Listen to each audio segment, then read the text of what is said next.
apa sih yang mestinya harus kita lakukan? Pertanyaannya adalah, apakah di 74 tahun Indonesia merdeka, Kalsel, Banua kita tercinta ini sudah lepas dari belenggu yang namanya kesehatan? Itulah kenapa kita harus rapat kerja. Kita ingin hari ini bersama-sama benar-benar menjaga komitmen, terutama kita mewujudkan apa yang diharapkan oleh Bapak Presiden kita, Pak Jokowi. Pak Presiden kita telah menggelorakan yang namanya kesehatan ini di seluruh penjuru Indonesia melalui Kementerian Kesehatan Republik Indonesia. Semuanya tujuannya adalah menciptakan masyarakat bangsa Indonesia ini menjadi bangsa yang sehat.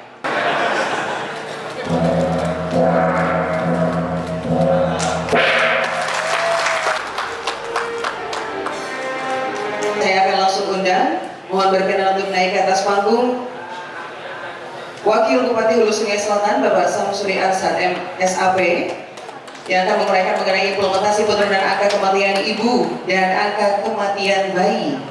Luar biasa. Baik, langsung saja saya akan persilahkan kepada Wakil Bupati Hulu Sungai Selatan Bapak Samsuri Arsad SAP yang akan menguraikan dan juga memaparkan terkait implementasi penurunan angka kematian ibu dan angka kematian bayi khususnya di Kabupaten Hulu Sungai Selatan. Silakan Bapak. Assalamualaikum warahmatullahi wabarakatuh. Bismillahirrahmanirrahim. Alhamdulillah wa syukurillah. Salawat serta salam mari terus kita sampaikan kehadiran junjungan Nabi besar Muhammad SAW, keluarga sahabat dan pengikut beliau hingga akhir zaman. Dan di kesempatan pertama izinkan kami menyampaikan ucapan terima kasih juga atas waktu dan kesempatan Kabupaten Hulu Sungai Selatan untuk memaparkan upaya penurunan angka kematian ibu, angka kematian bayi di Kabupaten Hulu Sungai Selatan. Barangkali ini bukan yang terbaik di Kalimantan Selatan, tetapi setidak-tidaknya hari ini kita ingin berbagi apa yang telah kita lakukan untuk penguatan kesehatan kita ke depan. Bapak Ibu yang kami hormati, sekedar sekilas info, Hulu Sungai Selatan itu wilayah ini terdiri atas 3 topologi, yaitu dataran, rawa, dan pegunungan. Jadi kalau Hulu Sungai Selatan itu paling kompleks. Kalau di tempatnya Pak Wahid ini ada rawa, di kita ada rawa, ada dataran, ada pegunungan. Dengan jumlah penduduk itu sekitar 234.000 sekian, dengan 144 desa, 4 kelurahan, dan 11 kecamatan. Dan angka kematian kita cukup tinggi setiap tahunnya, sehingga kita mengupayakan ada langkah-langkah konkret apa yang harus kita lakukan setiap ini. Dan Pak Bupati tidak kurang-kurang langsung memanggil Dinas Kesehatan dan jajaran, ya rumah sakit dan jajaran, didiskusikan apa yang harus kita lakukan. Dan salah satu persoalan yang mendasar juga adalah masih rendahnya berat badan lahir bayi. Ini juga satu persoalan. Tinggi angka kematian itu 12 orang. Setiap tahun dari 12 itu 6 yang terjadi di rumah yang dilakukan oleh kampung. Ada juga faktor pandangan bahwa di masyarakat itu enggan melakukan proses persalinan itu di fasilitas kesehatan, terutama di daerah Loksado. Mereka itu lebih percaya terhadap persoalan-persoalan yang mistis. Bahkan di sana lebih diyakini bahwa suamilah yang lebih bertanggung jawab untuk mengurus kelahiran istrinya. Ini persoalan-persoalan itu.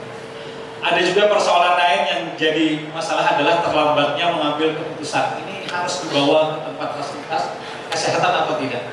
Terlalu banyak pertimbangan. Kemudian letak geografis yang sebagaimana kami sampaikan tadi, termasuk juga budaya adat setempat.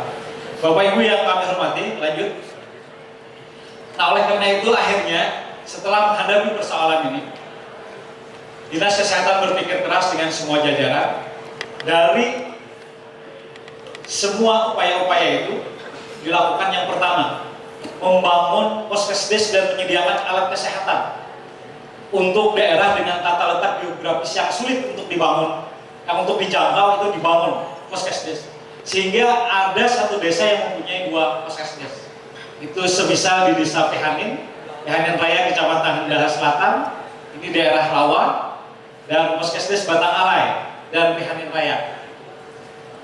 Kemudian desa Malalingin, Kecamatan Batang Batung, daerah pegunungan, juga dengan poskesdes Lokbahan dibangun, yang satu desa masih dengan dua poskesdes. Kemudian peningkatan sumber daya kesehatan dari nomor 2 sampai dengan nomor 14 itu kira-kira semua kabupaten melakukan. Yang berbeda dari upaya terjadi atas latar belakang persoalan tadi adalah Dinas Kesehatan itu membuat inovasi Simidor Paskes, yaitu strategi kemitraan dukun kampung dan bidan merujuk ibu bersalin ke fasilitas kesehatan. Ini setelah dilakukan dengan berbagai upaya, alhamdulillah bisa menurunkan angka kematian. Jadi dukun kampung itu dicoba pendekatan emosional, personal approach, bagaimana mereka kalau memang melakukan periksanya mereka di rumah, tetapi tetap harus bersama dengan kita. Waktunya ini cukup lama pendekatan, karena masih ada masyarakat kita itu yang lebih percaya ke dukun kampung ketimbang ke bidan. Apalagi kalau berkenaan dengan mistisnya. Misalnya kalau melahirkan itu anaknya akan darah berkuyak, misalnya kan ada leak dan sebagainya. Dan bidan-bidan kita itu rata-rata masih muda. Dan orang-orang kita itu tidak terlalu percaya dengan kader-kader kesehatan yang masih terlihat bau kencur itu.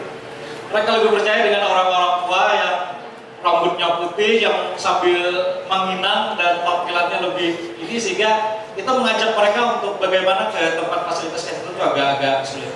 Kemudian yang kedua, langkah yang kita lakukan di poin nomor 16 itu kita memberikan insentif, yaitu dukun kampung setiap kali kasus bersalin itu kita berikan Rp200.000 jika mereka bersama dengan kita. Dan ini cukup alhamdulillah, karena mereka paling kalau memberikan pelayanan itu oleh masyarakat paling diberi 100.000, 150.000, paling banyak juga 200.000. Tetapi dengan kita jelaskan resiko dan lain sebagainya, akhirnya ini membuat juga mereka berpikir untuk bersama-sama kita dalam proses ini. Kemudian yang berikutnya adalah kita memberikan peningkatan pendidikan kepada masyarakat, termasuk salah satu upaya kita adalah menyekolahkan anak bidan kampung. Jadi kalau berisi anak itu kita sekolahkan, biayanya cukup besar, 144 juta per orang selama sekolah. Jadi kalau selama mereka 12 orang, kita berikan insentifnya itu 1,4 miliar, lumayan besar. Nah ini juga efektif untuk menurunkan, ternyata karena ini akhirnya anaknya jadi bidan, tentu mamanya juga tidak lagi akhirnya melakukan proses persalinan. Dan tahun 2012 ini data menunjukkan dukun kampung itu 120 orang. Alhamdulillah pada tahun 2019 itu sudah menjadi hanya 69 orang. Tapi anaknya yang menggantikan, dukun kampungnya pindah ke anak keturunannya, karena dengan dana insentif kita. Dan ini alhamdulillah juga menguatkan di Kabupaten Musingasar terhadap persoalan yang ada. Bapak Ibu yang kami hormati, kita juga menjalin kerjasama dengan pihak sekolah, terutama untuk memberikan tablet tambah darah. Ini juga ini persoalan mendasar dari kesehatan kita. Dan persoalan lain adalah pernikahan dini. Ada satu daerah, khususnya di Kecamatan Daha itu terdiri dari Daha Utara, Selatan dan Barat. Itu di situ paling cenderung anak kawin usia dini. Nanti Pak Muslih sekali-sekali ke negara akan melihat anak SD itu sudah bergincu, sudah patok habang. Begitu Pak Bupati datang, kunjungan mereka sudah pakai gincu yang cukup merah. Ditanya Pak Bupati, ini sewaktu-waktu Pak Bupati datang saja nggak pakai gincu? Ternyata tidak setiap saat. Dan orang tuanya lebih senang, Bu, memang mereka itu lebih senang kalau anaknya itu lepas dari persoalan tanggung jawab di rumah tangga. Ini persoalan. Jadi memang lebih banyak itu. Dan menjadi kebanggaan mereka kalau cepat mengawinkan anak dengan, apalagi misalnya yang menjadi mantunya Pak Jaya misalnya, kan itu lebih. Atau anak Pak Wahid misalnya yang ketua DPR misalnya, kan itu tetangga juga dengan masih satu teknologi. Nah ini persoalan lain dihadapi di Hulu Sungai Selatan. Dukun kampung tadi sebagai kami sebutkan, strateginya kemitraan antara dukun kampung dengan bidan desa untuk merujuk ke fasilitas kesehatan. Lanjut. Dan atas upaya ini akhirnya kita masuk dalam top 35 inovasi pelayanan publik tahun 2016. Jujur Pak Kepala Badan, kita ingin sampaikan kepada Bapak Ibu semua, dari awal ini tidak diniatkan untuk mengikuti lomba, dan kita tidak tahu pada waktu itu ada lomba-lomba semacam ini. Ini dibuat saja sebagai sebuah upaya, sebagai sebuah ikhtiar untuk mengurangi angka kematian ibu dan bayi. Lanjut. Nah ini juga oleh Kementerian Dalam Negeri telah mendapatkan penghargaan. Sekali lagi bahwa ini awalnya memang tidak diniatkan untuk mengikuti ini, tapi ini sebuah upaya semata-mata untuk apa yang kita lakukan. Lanjut. Nah, ini dokumentasi kegiatan yang dilakukan, kunjungan ke rumah, kegiatan kelas ibu dan lain sebagainya. Lanjutkan. Lanjut. Nah, ini foto-foto saja. Silakan dilanjut. Ini juga dengan DPRD. Kita sangat intens persoalan ini membahasnya. Lanjutkan. Lanjut. Kita juga dengan aparat desa dan lain sebagainya untuk terus mengingatkan persoalan ini. Dan akhirnya kami dari Kabupaten Hulu Sungai Selatan mengucapkan selamat Rakerda Kesehatan Daerah Provinsi Kalimantan Selatan, mudah-mudahan menghasilkan yang terbaik, dan mari kita berproses untuk mengarah ke yang lebih baik lagi. Ini yang bisa kami sampaikan, hal-hal yang kurang berkenan tidak pada tempatnya bersifat menggurui, kami mohon maaf. Terima kasih. Wabillahi taufiq wal hidayah. Assalamualaikum warahmatullahi wabarakatuh.